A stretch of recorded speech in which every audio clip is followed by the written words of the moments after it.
Менің неврология 2 минутта каналыма қош келдіңіздер. Мен бұл жерде 2 минуттың ішінде немесе одан аз уақытта неврологияны қарапайым тілде айтып өткім келеді. Бұл бөлімде мен нейрон туралы қарапайым тілде жеңіл әрі түсінікті айтқым келеді. Яғни бұл адамның бас миы. Соңғы деректер бойынша адамның бас миында 85 миллиардқа жуық нейрондар бар деп айтылады. Бірақ та бұл деректер әлі де өзгеруі мүмкін. Бұл нейронның жалпылама суреті. Негізінде нейрондардың формасы мен өлшемі әр түрлі болады. Бірақ бұл біздің оқулықтарда ең жиі кездесетін нейронның суреті.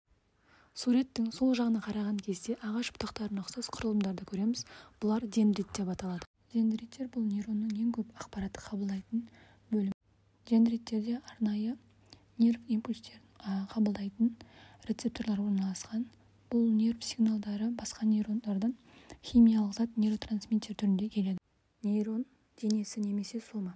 Бұл жерде дендриттерден келген электрлік импульстер өзгеріске ұшырап талданады.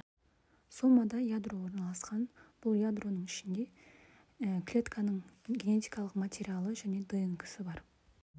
Соманың барлық электрлік импульстарды жинақтайтын бөлігі аксон төбешігі деп аталады. Егер нерв импульсы қажетті мөлшерде келетін болса, ол келесі бөлімге аксонға беріледі.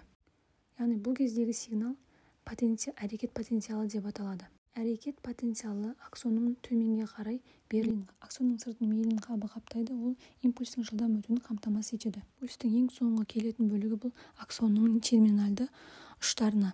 Аксонның терминалды ұштарында арнайы синаптикалық шел бар. Мына қызыл құрылымдар бұл келесі нейронның дендриттері. Аксонның терминалды ұштары мен осы келесі нейронның дендриттері қосылып синаптикалық шел түзеді. Аксонның терминалды ұштарынан әрекет потенциалы нейротрансмиттерді бөледі.